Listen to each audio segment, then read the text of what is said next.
For the London Olympics, it was my fourth Olympics, and for this one, due to London's workplace health and safety, we weren't allowed to put photographers into the catwalks in the roofs as we normally would be able to. We weren't allowed to put normal remotes up, just normal clamps, again because of safety, and also some of the designs of the stadiums and field of play areas, their roof design didn't allow anywhere to put to clamp remotes to.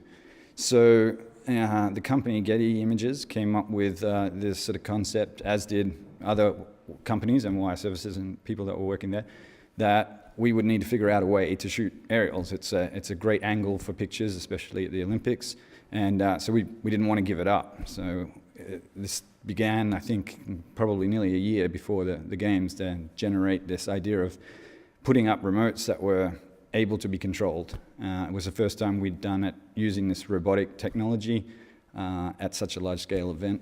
It's a normal camera. It's not a robotic camera.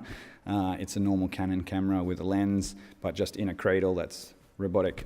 It can't fly around. Everyone sort of thinks like, oh, it's flying from here to there, and you know, I can spin and do this and then run over there. And it wasn't like that at all. They were stationary, but the actual head spins not quite 360, up and down. We could zoom in and out, and we had complete control of the camera via a computer and a joystick, essentially, which control the movement and the zoom in and out and the shutter.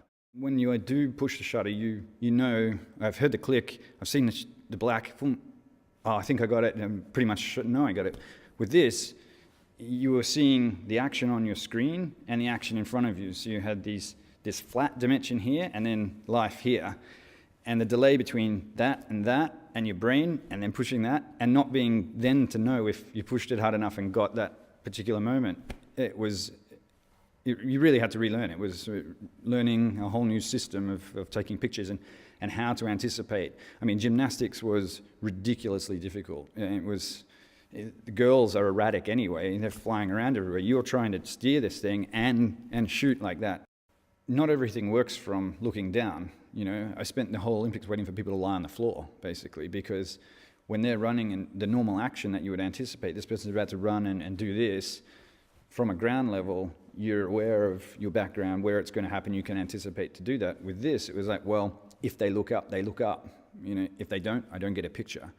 So our moments went down and down and down. You started to just go, well, I may photograph all day today and have one moment, and then I might not get it because I might have flicked the camera and gone somewhere else.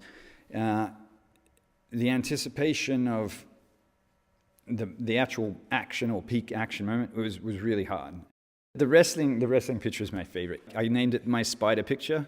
Other people have a different name for it, but I call it the spider picture. I mean, you know, it's that thing where you see people walk out on the mat, and I don't know how in tune some photographers are for this sort of thing. I'm like, look at their shoes. They're exactly the same.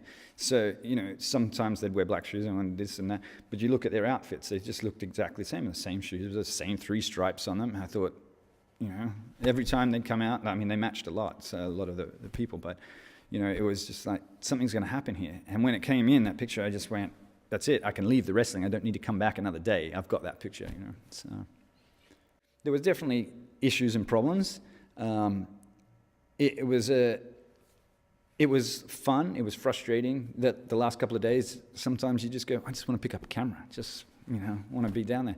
But in the end, you started putting the folio together as I was going. I was looking at the pictures and you go, there's something here. You said, keep working at it. And despite the little niggly annoyances that the cameras had, you still had this amazing angle and this amazing opportunity to use technology to create an image. And the thing is that in this day and age now, everything's moving really quickly. We've got drones, we've got Instagram and iPhones, and there's a lot of debate about it. Like, you know, should you use a phone to do this? Should you do what sort of camera? And at the end of the day, for me, it's like you look at the picture, and what created it doesn't really matter. It's as long as it's, you know, ethically correct, and that's the way it goes. It's the picture at the end of the day. So it created helped me to see a vision and photograph it. So yeah, I mean, they were very successful, even though they had their moments.